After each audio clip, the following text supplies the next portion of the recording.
Well, the original plan kind of went out the window. I talked earlier about starting with clothes and starting in one room, and didn't quite work out that way. Actually started out kind of scattered, to be honest with you. I actually did start with clothes, but it progressed in a kind of a scattered, chaotic manner from then. Like I said in an earlier video, I kind of started my decluttering with my computer. I had that factory reset, got rid of all the junk on it, started fresh there. One of my computers, I should say. And then after that, I sold my motorcycle. So I decluttered some of my toys, if you will. So I'm down to one motorcycle. So that was really the start, the computer and the motorcycle. But now I've started on the rest of it. Kathy's down in Florida with the grandkids, and she'll be down there for a couple of weeks. And when she does that fairly regularly. And when she does that, I'm usually, the first day, I'm usually wandering around aimlessly and eating all the snacks in the house. And then I settle down and get to business at hand. And this time in my wandering around, I started looking at things that needed to be sorted out and decluttered. And I decided to get started on it. But it, like I said earlier, it kind of got a little chaotic. I was jumping from this to that. I'd see something and work on that for a little while, and then I'd see something else and work on that for a little while. So there wasn't a lot of organization to this one. What I actually did start doing was I was going to start with clothes because I figured that would be the easiest. You know what you wear and what you don't wear. It's pretty easy to get rid of some of that stuff. I find it's not so easy to get rid of some of it too. I might wear that. I kind of like that shirt. I don't want to get rid of that yet. That sort of thing, you know. That's the hazard of decluttering.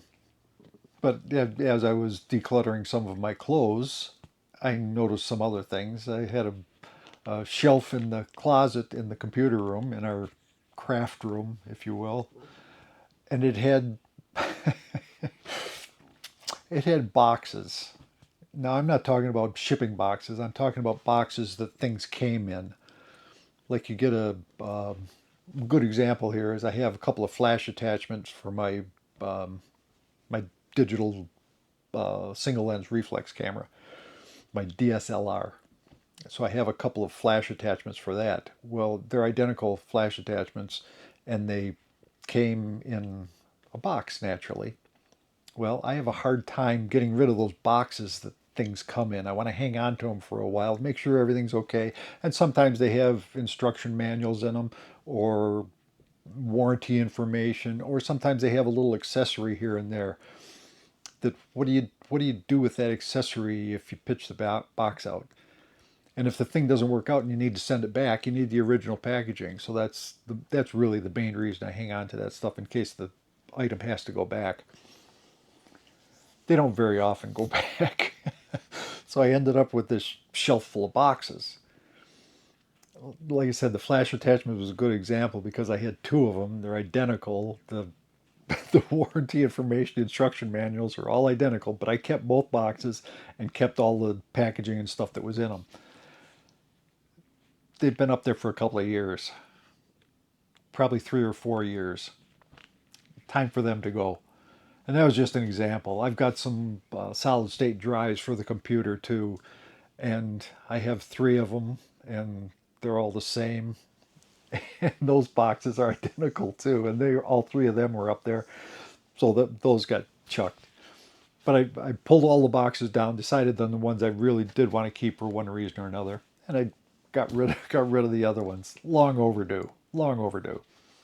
But that's the kind of things I was starting with, the obvious things that needed to be handled.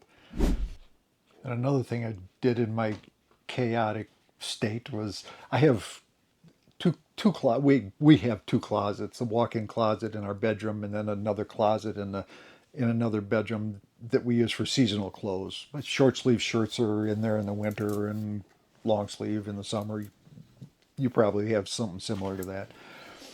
So anyway, I would see something in one closet and sort through some of it, and then I'd notice something in the other closet and I'd sort through that a little bit. I finally decided to get rid of all my 34-inch waist pants. I'm never getting back in 34-inch waist pants. I'm resigned to that. I'm not going to get. I'm not going to go above my 36-inch pants, but I'm not going to get back in my 34s. So time for them to go. And gone they are. And if for some reason I get back into 34s, which is not going to happen, but if the reason I kept them all this time, if I'll buy new, you know. And then for whatever reason or another, I'd walk out to the motorcycle shed and notice something in there that needed to go. So I pulled a few things out of there. And I didn't get too deep into the camping stuff. I had a backpack, a hard frame backpack that I'm never going to be doing any more backpacking, but I've hung on to this thing forever for no good reason. A lot of no good reasons around. But I decided to get rid of that, so I put that in, and I started piles. I started a pile of stuff out in the garage. Where the motorcycle used to be is now a pile of stuff that's going to be for sale. So the backpack is out there, and there were a couple other things in the bike shed that needed to go. So I moved those out to the garage. So everything is in one place now. Not everything. The things that I've sorted out so far are in one place now. Well, that's not entirely true either. I've got a pile of stuff for the thrift store or the homeless shelter in the bedroom. And I've got a pile of things that I'm going to sell in the garage where the bike used to be. So I've got two piles. And I've kind of decided that I'm going to sell some of the things that are in the pile in the garage before I put more things in the pile. So that's actually later today. It's on my to-do list to get a couple of those things up for sale.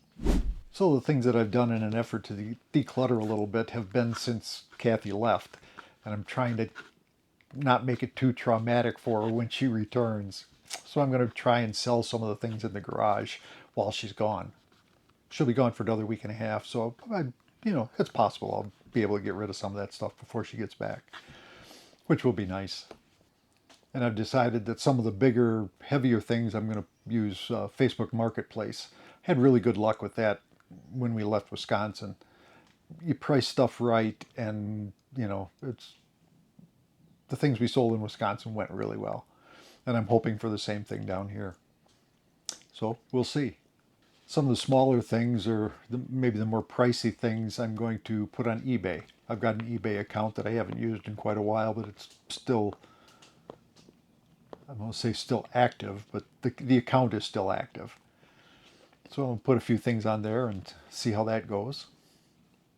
And one thing when I sell stuff, I hate bickering.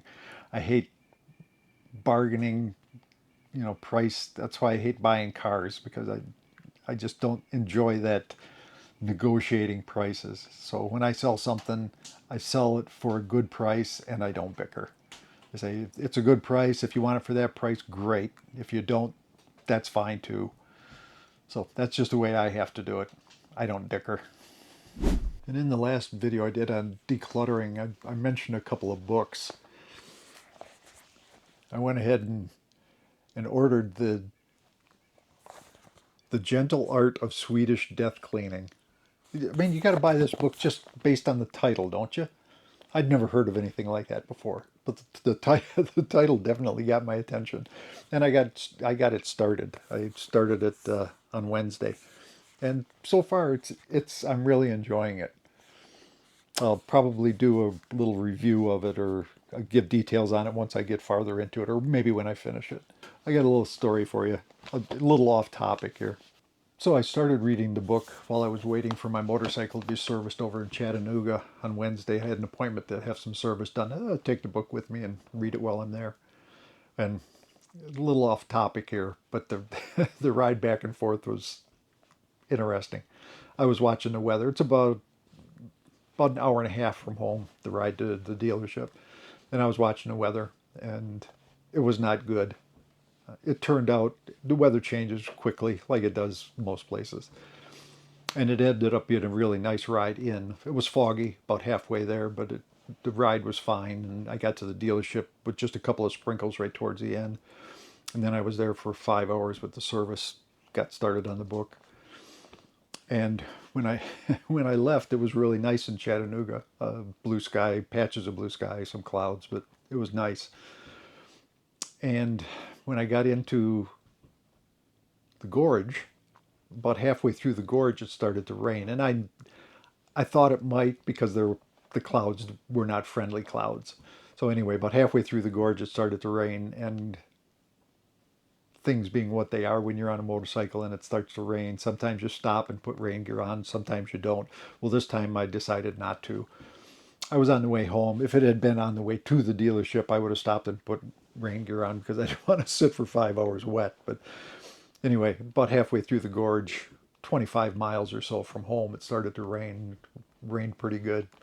So by the time I got home, I was pretty soaked. Not the wettest I've been, but pretty wet. So that's my little off topic story. Got my first ride in the rain of this season. So I expect to do more on my trip to Texas, but we'll see about that. So anyway, I made it home safe and sound, if a little bit wet. So it's all good. So anyway, I've talked a couple times to my friend Dennis, and he's enjoying the new motorcycle. He's had it out a few times, and he's doing some things to make it his own. And he's probably watching this, or he probably will be watching this at some point. So Dennis, do what you want to do to the motorcycle to make it your own. Make whatever changes you want to do.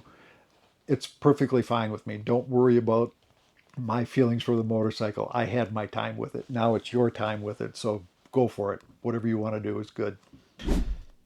So after the computer and the motorcycle, the general decluttering has commenced.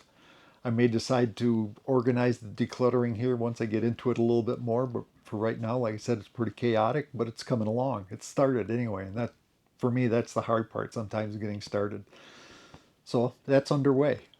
So I'm happy about that. It'll be a process, and it won't be a fast one. And that's one thing in the very beginning of the book, I learned a couple of things I learned right as much as I've gotten into it, just not too far into it. She's made a couple of comments about decluttering that I kind of figured out for myself going in. One of the things she said was don't start with photographs or letters, which I knew that. I mentioned that in my previous video because they're too distracting. You get too wrapped up in it, it's too emotional. So that's not a good place to start, photographs and letters. And she confirmed that for me. So I felt good about that. And something else, like I said, she's pretty adamant that doesn't have to be a fast process.